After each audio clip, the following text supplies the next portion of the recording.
Tema kita malam ini, apa yang Allah inginkan dengan puasa Ramadan kita.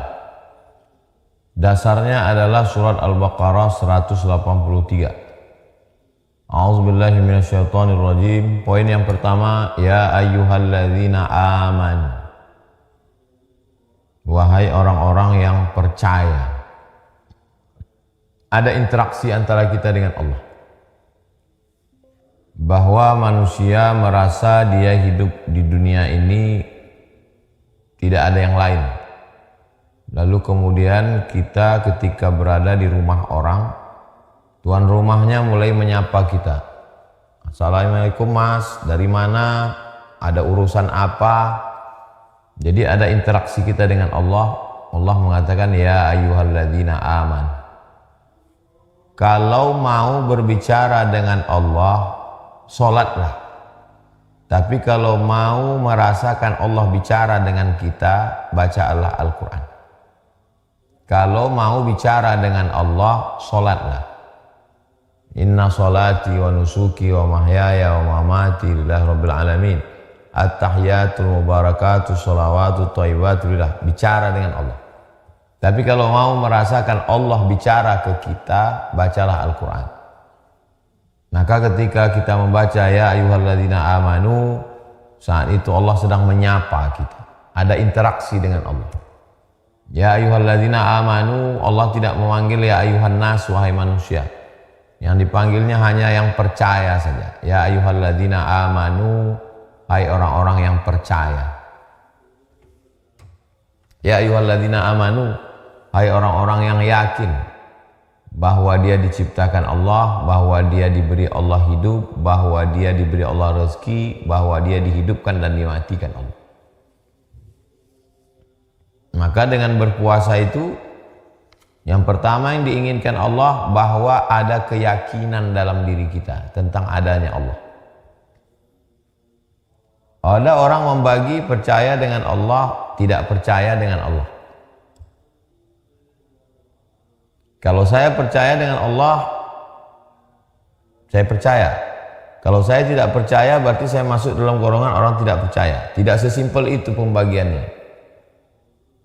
Ternyata orang yang kaya, punya jabatan, konglomerat, tokoh-tokoh dunia, dia sampai pada puncak kenikmatan yang membosankan, yang menjemukan. Sudah nggak ada lagi nikmatnya makanan, sudah tidak ada lagi nikmatnya popularitas, maka manusia sampai kepada puncak keinginannya akhirnya menjadi gila. Jadi apa yang kita lihat beberapa hari ini tentang terbukanya Epstein File membukakan mata dunia bahwa orang kalau tidak menyembah Allah, dia akan menyembah setan. Karena ada satu kebutuhan di dalam diri manusia. Dia perlu makan, dia makan. Tapi kalau diikuti puncaknya makan ini, akan muak dengan makan ini, akhirnya ingin sesuatu yang petualangan, akhirnya memakan daging manusia. Berhubungan yang normal sampai pada puncaknya nauzubillah, dia ingin keluar dari normal itu, ada petualangan di sana, akhirnya jatuh pada LGBT, homoseksual. Begitu juga tentang Tuhan. Mungkin ada satu fase dalam hidupnya dia bosan dengan agama, habis itu dia menjadi ateis, tidak percaya kepada Tuhan. Tapi kemudian setelah itu dia masuk kepada satu fase lagi dalam kehidupannya yang lebih mengerikan, menjadi penyembah setan. Dulu kalau Ustadz ngomong, ngawur itu nggak ada itu. Sekarang dibukakan Allah SWT. Walaupun itu hanya 0, sekian persen dari kejahatan. Apakah memang sengaja dibuka? Wallahu a'lam bishawab. Tapi saya pribadi merasa tidak terlalu berat untuk menjelaskannya sekarang. Kalau dulu saya ngomong itu berat, karena akan dikata orang mengada-ngada. Tapi kalau sekarang sudah ringan kita menjelaskannya, karena bendanya sudah ada, barangnya sudah nampak. Bahwa orang kalau tidak beriman, dia tidak hanya sekedar anti Tuhan, dia tidak hanya sekedar tidak percaya Tuhan, tapi dia akan menyembah setan. Tak ada pilihan. Pilihannya bukan saya beriman atau saya tidak beriman, enggak. Kalau kau beriman atau kalau kau tidak beriman, kau akan menjadi penyembah setan. Na'udzubillah. Jadi yang diinginkan Allah dengan puasa ini, kita merasakan iman. Yang selama ini iman itu didefinisikan atas bil qalbi, ada rasa yakin dalam hati, wal iqraru bil lisani, dinyatakan dengan lisan asyhadu an la ilaha illallah wa asyhadu anna muhammadar rasulullah, wal amalu bil arkani, dilaksanakan dengan anggota tubuh, mengangkat takbiratul ihram, tawaf di keliling Ka'bah, melontar jumrah, membayar zakat, haji dan umroh, berjihad. Ada 3 unsur dalam iman. Yang pertama, yakin dalam hati. Yang kedua, dinyatakan dengan mulut. Yang ketiga, dilaksanakan dengan anggota tubuh. Di saat orang berpuasa, ketiga-tiganya dia laksanakan. Itulah maka Allah suruh kita berpuasa. Karena di saat berpuasa, ketiga-tiganya dilaksanakan. At-tasdiqu bil qalbi. Tidak ada orang yang paling kuat keyakinannya melebihi keyakinan orang puasa. Di antara semua ibadah itu, sholat, zakat, puasa, haji, zikir, baca Quran, jihad, tawaf, sa'i, semua ibadah itu yang paling kuat keyakinan orang kepada Allah adalah saat puasa. Jadi apa yang diinginkan Allah dengan puasa ini? Allah mau kita percaya sama Dia, tapi bukan teori. Bukan etimologi, terminologi, baca kitab tauhid, bukan, tapi langsung merasakan keberadaan Allah, keyakinan ada Allah, diperhatikan Allah. Tak bisa diungkapkan dengan kata-kata bagaimana orang yang sedang berpuasa itu meyakini adanya Allah. Saya percaya pada Allah, Bang Alvin juga percaya pada Allah, Bapak Ibu juga percaya pada Allah. Tapi bisakah kita menceritakan kepercayaan, keyakinan kita itu dengan kata-kata? Coba kita ambil kertas, kita tulis apa yang kau maksud dengan kau yakin dengan Allah. Semua mengatakan yakin dengan Allah. Tapi begitu kertas dikumpul, cobalah kumpul. Apa yang dimaksud dengan keyakinan pada Allah? Kata-katanya beda, ungkapannya beda, tapi rasa yang kita rasakan sama. Itulah yang diinginkan Allah. Agama Islam ini bukan agama teori, bukan agama mengolah kata, bukan agama definisi lughatan, wastilahan, etimologi, terminologi menurut pakar. Enggak, langsung merasakan sendiri. Tahan makan, tahan minum dari azan subuh sampai azan maghrib, rasakan. Disitulah iman betul-betul terasa, betul-betul beriman kepada Allah SWT. Kemudian dinyatakan dengan lidah. Orang yang sedang berpuasa itu menyatakannya dengan lidah. Nawaitu shauma ghadin an ada'i fardhi syahri Ramadan hadhihi sanati lillahi ta'ala. Saat itu dia menyatakannya dengan lidah.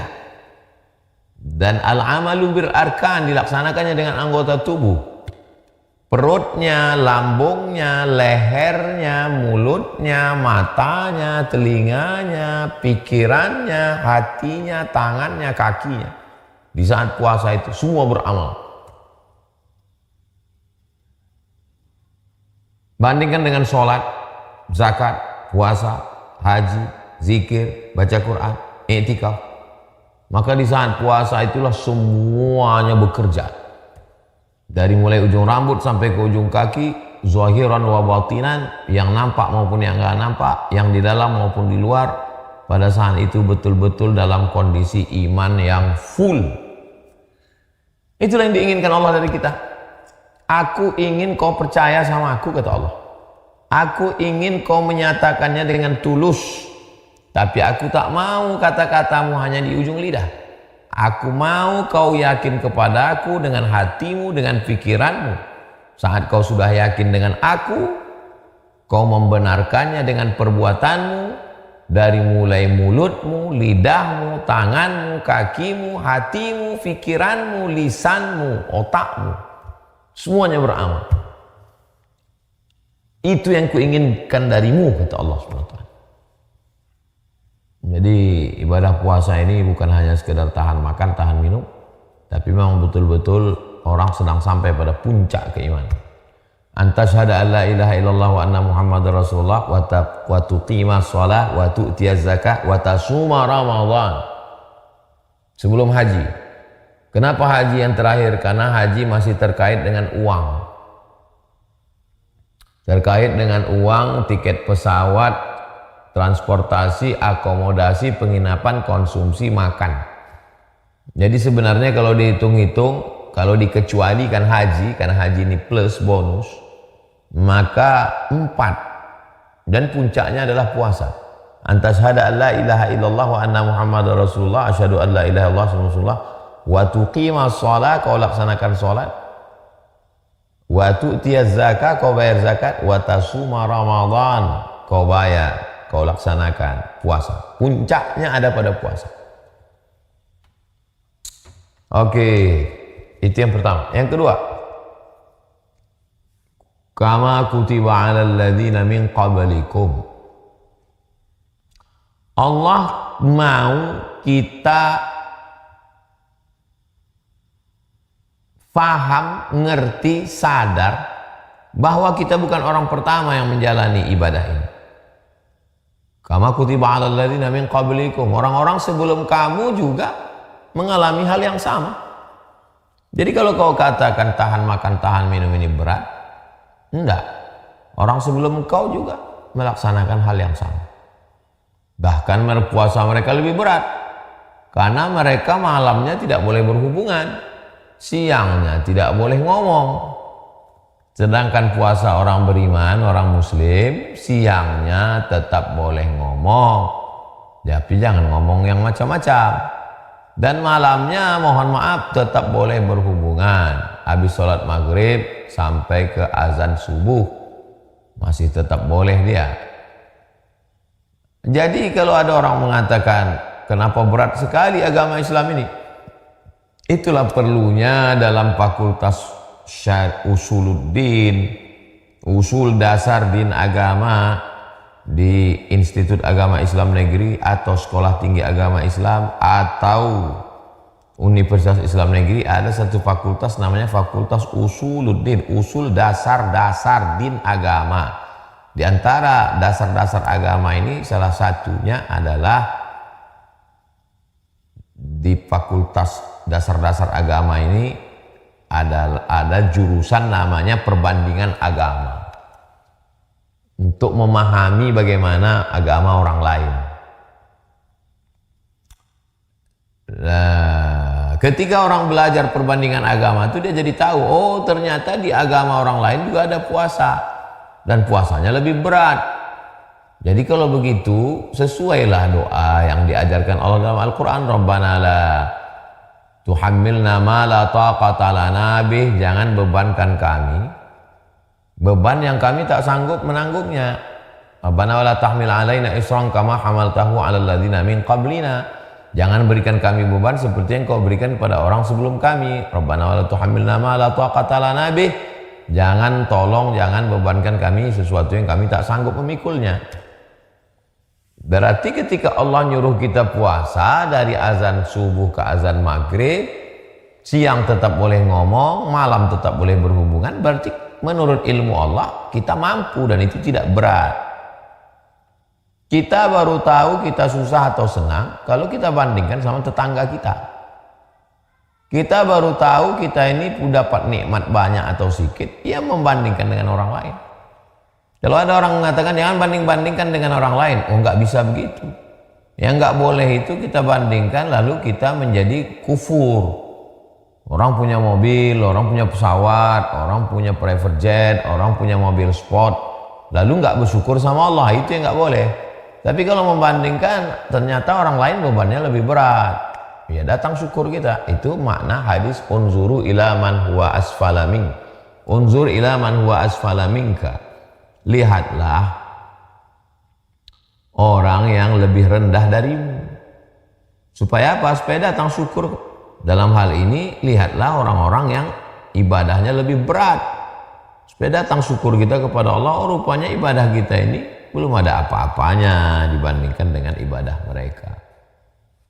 Jadi kalau ada orang belajar tentang bagaimana suku Indian, suku aborigin, bagaimana suku-suku asal di Nusantara, atau dia ngambil sosiologi, antropologi, S2, S3, bagus untuk mengkaji dan studi komparatif supaya jangan dia nggak tahu dia apa kelebihan Islam ini. Apakah Islam itu lebih tertib? Apakah Islam itu lebih on time? Apakah lebih disiplin? Apakah lebih bersih? Apakah lebih teratur? Apakah lebih sistematis? Apakah lebih terukur? Dari mana kita tahu kalau kita tidak tahu agama dan budaya orang lain? Ya, itulah pentingnya kita membaca. Kalau kita belum bisa melakukan riset, ya kita baca aja penelitian orang. Studi komparatif antara Islam dengan ini, antara orang Islam dengan orang ini, maka ditemukan beberapa titik poin. Kalau dia bentuknya kritik, berarti untuk membangun, memperbaiki. Tapi kalau bentuknya menunjukkan kelebihan-kelebihan Islam, apalagi ditulis oleh orang yang tidak Islam, itu menunjukkan pentingnya kama kutiba alal ladzina min qablikum, sebagaimana diwajibkan pada orang sebelum kamu. Sebagaimana diwajibkan kepada orang sebelum kamu. Perlu melihat sejarah orang lain. Makanya dalam Al-Quran itu isi di awal surat Al-Baqarah itu sejarah. Sejarah tentang Nabi Adam, sejarah bagaimana iblis keluar dari surga, sejarah Nabi Musa, sejarah Bani Israel. Nah, jadi kita dididik untuk tahu sejarah. Oke, berikutnya poin yang ketiga. Poin yang ketiga, kita diajarkan tentang ritual bernama Syam.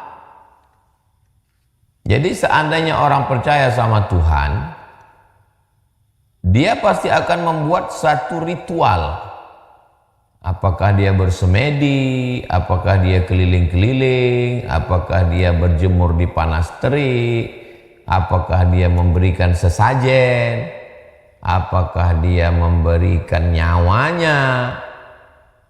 Nah, itu semua terkait dengan ritual. Ritual adalah proses bagaimana seseorang mendekatkan diri kepada apa yang dia yakini. Jadi pertama berawal dari yakin dulu. Makanya awalnya ya ayyuhalladzina amanu, wahai orang yang yakin, wahai orang yang percaya. Setelah yakin, percaya, barulah dia melakukan suatu aktivitas. Nah, aktivitas inilah yang disebut dengan ritual. Ritual ini tidak boleh dibuat-buat. Man ahdatsa fi amrina hadza, siapa yang membuat-buat ritual, ma laisa alaihi amruna, yang tidak ada dalilnya, baik dalil umum maupun dalil khusus, baik dalil dekat maupun dalil jauh, fahuwa raddun, maka perbuatannya itu rad, tertolak. Maka perbuatannya itu tertolak. Maksud tertolak di situ tidak diakui sebagai bagian dari ritual Islam, tidak diakui sebagai bagian dari cara mendekatkan diri kepada Allah, yang nggak diterima, sia-sia. Itu yang disebut dengan bid'ah, perbuatan yang dibuat-buat, nggak ada tuntunannya dari Nabi Muhammad SAW, dari yang dibaca Nabi Al-Quran, dan dari perbuatan Nabi sebagai penjelasan makna isi Al-Quran.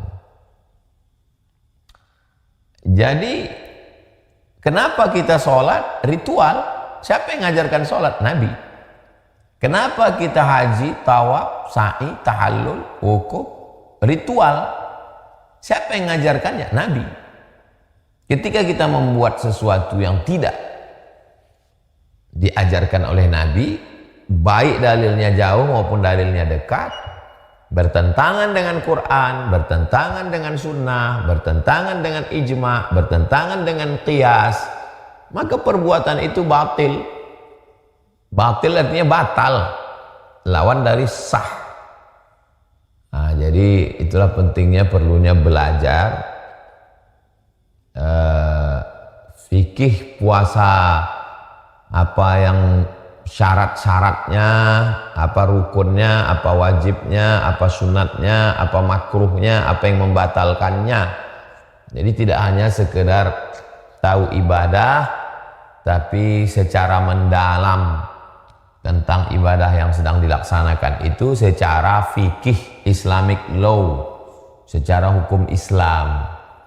Jangan sampai kita melakukan suatu ritual ibadah tapi ternyata tidak diterima. Kenapa tidak diterima? Ya karena nggak cukup rukun dan syarat. Nggak bisa kita mengatakan ya yang menilai kan Tuhan. Nggak bisa begitu.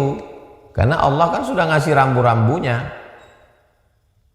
Dari mana ulama menyusun rukun, syarat, wajib, sunat, sunan muakkad, ada yang membatalkan, ada makruhnya? Dari Quran dan sunnah.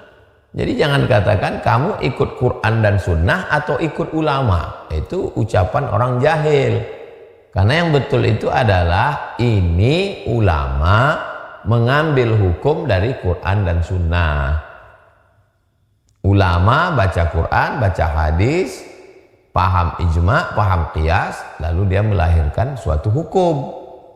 Hukum ini dikeluarkan oleh Imam Hanafi, disebut dengan mazhab Hanafi. Hukum ini dikeluarkan oleh Imam Malik, disebut dengan mazhab Maliki. Hukum ini dikeluarkan oleh Imam Syafi'i, disebut dengan mazhab Syafi'i. Hukum ini dikeluarkan, disusun secara sistematis oleh Imam Hambali, disebut dengan mazhab Hambali. Nah, begitu. Yang terakhir dari ayat Al-Baqarah 183, la'allakum tattaqun. Siapa yang disuruh? Ya ayyuhallazina amanu. Apa yang disuruh? Kutiba alaikumus syiyam. Siapa aja yang pernah disuruh? Kama kutiba alal ladzina min qablikum. Apa targetnya? Apa tujuannya? Untuk apa? Apakah untuk kebal? Apakah untuk nanam susu? Apakah mau tahu yang gaib-gaib? Apakah mau kaya? Apakah mau melihara babi ngepet? Atau ini syarat melihara tuyul? Karena masalah puasa ini banyak orang menahan makan dan minum. Tahan makan, minum sampai mengalami halusinasi lalu setan masuk. Ada. Tahan makan, nggak minum, nggak makan, minum sampai akhirnya berhalusinasi, hilang ingatan. Masuk setan ke dalam, menjadi kebal. Nggak mempan dengan besi, dengan pisau. Kenapa? Setan, jin masuk ke dalam badan. Kalau dia sehat, segar begini, nggak mau setan masuk. Setan itu masuk pada orang yang secara level emosionalnya terganggu. Perempuan sedang maaf dalam halangan, ditinggal suami, lagi dalam keadaan galau, error, pada kondisi tertentu. Orang tukang hipnotis paham itu. Ngapa dia bisa menghipnotis orang yang lagi nyasar, lagi galau? Nah, di situ pintu dia masuk. Dikagetkan orang dan lain sebagainya. Nah, tujuan puasa, tahan makan, tahan minum dalam Islam itu bukan untuk itu, bukan untuk pesugihan, bukan untuk mendekatkan diri kepada setan. Tujuannya adalah la'allakum tattaqun. Selalu diterjemahkan supaya kamu takut. Sedangkan menurut ilmu psikologi, psikologi itu sudah ilmu. Menurut psikologi, takut itu penyakit. Jadi kalau ada orang takut berarti dia sakit. Makanya anak-anak nggak boleh dididik untuk menjadi takut. Makanya mereka mengatakan agama itu penyakit. Karena agama mengajarkan ketakutan. Nah, jadi sebenarnya makna takut bukan takut. Diambil dari kata ittaqa yattaqi ittiqa, artinya karena saya takut basah maka saya pakai payung. Itu arti takwa. Saya mau pergi ke Bromo, karena saya takut kedinginan maka saya siap-siap pakai jaket. Itu arti takwa, bukan takut. Kan udah takut tadi. Iya betul, memang saya takut kedinginan maka saya pakai jaket. Karena saya takut kena denda, bayar, maka saya segera disiplin, on time, tepat waktu. Gitu. Jadi bukan ketakutan yang bersifat penyakit, tapi lebih pada apa terjemahnya itu? Bukan takut ya. Ya bisa kita pahami sendiri. Ittaqa yattaqi ittiqa itu artinya karena saya takut basah maka saya pakai mantel. Karena saya takut banjir maka saya buang sampah pada tempatnya, saya jaga selokan. Karena saya takut salah ngomong maka saya nggak banyak ngomong. Nah, itu namanya takut. Jadi dengan puasa itu hati-hati. Nah, ini ada yang ngasih tahu, itu bukan takut puasa, itu hati-hati. Iya. Jadi kalau begitu la'allakum tattaqun, mudah-mudahan kamu jadi orang yang hati-hati. Ada juga yang menerjemahkan khawatir. Khawatir itu awal dari level pertama khawatir. Habis khawatir cemas. Habis cemas depresi, anxiety, depresi, melindungi diri. Waspada, melindungi diri, hati-hati. Lebih tepat ke situ makna takut itu. Waspada, melindungi diri, hati-hati. Nah, mawas diri, mengawas diri. Itu sebetulnya guna daripada berpuasa itu. Jadi kalau ada orang tahan makan, tahan minum, dia sebetulnya baru sekedar, makanya ulama membaginya pada level pertama, nggak makan, nggak minum. Itu level awal sekali, elementary, level pertama. Setelah naik ke atas, mulai dia nggak ngomong kasar, tidak riba, nggak namimah, nggak gosip, nggak nengok yang haram, nggak mendengar yang haram, nggak megang yang haram, nggak memikirkan yang haram. Ini level kedua. Level ketiganya adalah hanya fokus pada Allah, mempuasakan diri pada selain Allah. Mempuasakan diri, mempuasakan hati, mempuasakan pikiran kepada selain Allah. Mikir itu, mikir ini, enggak. Saya fokusnya hanya pada Allah. Jadi yang ingin dicapai dari orang berpuasa itu adalah ketika dia mampu untuk menjaga dirinya, mawas diri, waspada untuk tidak dimurkai Allah, dihukum Allah, takut masuk neraka. Karena takut, maka dia beramal soleh, beriman, beribadah. Karena ada konsekuensi. Jadi perbedaan anak kecil dengan orang dewasa itu ada pada konsekuensi. Kalau saya main hujan, basah. Kalau saya main api, terbakar. Itu namanya konsekuensi. Ada efek dari perbuatan kita. Nah, ketika orang sudah berpuasa, dia memang betul-betul merasakan itu di dalam puasanya itu. Puasa hari pertama begini rasanya, puasa kedua begini, puasa ketiga ini pengalaman-pengalaman. Makanya bagus sekali beli buku supaya ada catatan-catatan puasa. Puasa hari pertama godaannya ini, antisipasinya ini. Karena kita manusia yang lupa, pada saat tertentu sejarah catatan tentang diri kita itu penting. Berapa banyak yang dulu kita anggap remeh-temeh, sepele, hari ini sesuatu yang sangat penting, bahkan kita mencari-cari. Jadi apa yang diinginkan Allah dengan puasa Ramadan kita ini? Allah ingin kita jadi baik. Karena dalam diri manusia ini nafsu, syahwat, keinginan-keinginan, obsesi yang tidak terkendali, tamak, rakus, hasad, dengki, dendam, marah, emosi, tersinggung.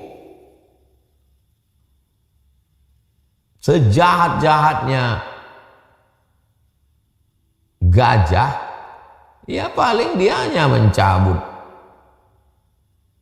5 batang, udah dicabutnya 5 batang kelapa untuk makan umbutnya, 5 batang sawit dicabutnya untuk ngambil umbutnya, habis itu kenyang berhenti deh. Tapi kalau manusia 100.000 hektar dibabatnya di atas, habis hutan itu. Habis hutan itu rata, dikerok lagi di dalam untuk mengambil batu bara. Habis batu baranya, kerok lagi di dalam untuk ambil nikel, untuk ngambil emas. Datang dana dari luar negeri untuk reboisasi, penghijauan, supaya ditanam lagi hutan, reforest, supaya hutan hijau lagi. Duit itu dibantai juga. Jadi kita disuruh berpuasa supaya jadi baik, supaya kita ini jadi baik, jadi beretika, bermoral, menjadi takut untuk berbuat jahat karena konsekuensi. Jadi kalau kita sebagai negara muslim terbesar di dunia, jamaah umroh terbanyak di dunia, orang berpuasa teramai di dunia, dengan tingkat rebutan apa namanya itu, sudah lagi tren ini, rebutan takjil, tapi tingkat korupsi juga tinggi. Jadi sebenarnya ya belum connect antara puasanya dengan target akhir visi misi dari puasa itu. Kita baru jalan di tempat. Itulah pentingnya ibadah itu berdasarkan ilmu, ngaji, kesadaran, pemahaman, pengertian. Setelah itu baru kita amalkan. Nah, mudah-mudahan dengan kaji malam ini, apa yang sebenarnya Allah inginkan dengan puasa Ramadan kita? Apakah kita menumpuk amal sebanyak-banyaknya supaya fresh, saya sudah banyak tabungan, atau ini sebagai proses pembiasaan diri untuk beramal, mengontrol diri, self control? Ya, yang paling tepat adalah ini latihan untuk membiasakan diri untuk menjadi orang baik. Karena selalu doa kita, Rabbi habli minas sholihin, berikan anak saya baik. Allahumma ja'alni minat tawabin, jadikan saya orang yang bertobat. Wa ja'alni minal mutatahhirin, jadikan saya orang yang bersuci. Wa ja'alni min ibadikas sholihin, jadikan saya orang-orang yang soleh.